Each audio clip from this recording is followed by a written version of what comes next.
હક્કી આવાજ ન્યૂઝ ચેનલમાં આપનું સ્વાગત છે।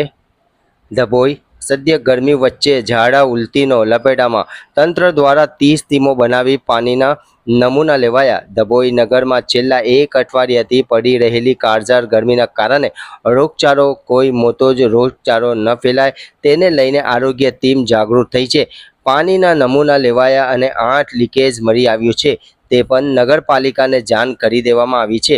આરોગ્ય ટીમ દ્વારા હાલ તહેવારોને ધ્યાનમાં રાખીને આરોગ્ય ટીમ દ્વારા અલગ અલગ વિસ્તારોમાંથી 30 ટીમો બનાવીને પાણીના નમૂના લઈ અને કાર્યવાહી કરી કોઈ મોટો ઝાડા ઉલટી કે રોગચાળા ન ફેલાય તેને લઈને આરોગ્ય વિભાગ દ્વારા ખાસ માર્ગદર્શન હેઠળ મુખ્ય જિલ્લા આરોગ્ય અધિકારીના માર્ગદર્શન હેઠળ તાલુકા હેલ્થ અધિકારી શ્રી ડૉક્ટર જીતેન અર્બનના ડૉક્ટર રંગેશ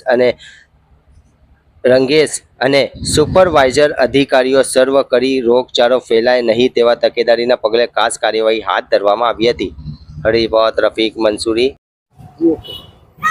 હાલ ડભોઈ નગરપાલિકામાં છેલ્લા 2-3 દિવસથી જે આકરી ગરમી પડી રહી છે તેના કારણે તકેદારીના ભાગરૂપે અમારી ડભોઈ આરોગ્યની ટીમ હાલમાં જે હાઈ રિસ્ક એરિયા છે દયારામ હાઈસ્કૂલની પાછળ નવીનગરી, ભીલવાગા, આંબાવાડી ત્યાં છૂટાછવાયા 2-3 કેસ જે ઝાડા ઉલટીના મળેલા હતા જેમાં અમારી કાલે 20 ટીમ અને આજે 10 ટીમ એમ ટોટલ 30 ટીમ મળીને સર્વે કરેલ છે અને હાલમાં કોઈ નવા કેસો જોવા મળેલ નથી અને પરિસ્થિતિ ખૂબ જ ગંભીર છે નથી અને તકેદારીના ભાગરૂપે હાલમાં પણ અમારી આરોગ્યની ટીમ આટલા સખત તાપમાં ખડે પગે રહીને કામગીરી કરી રહી છે।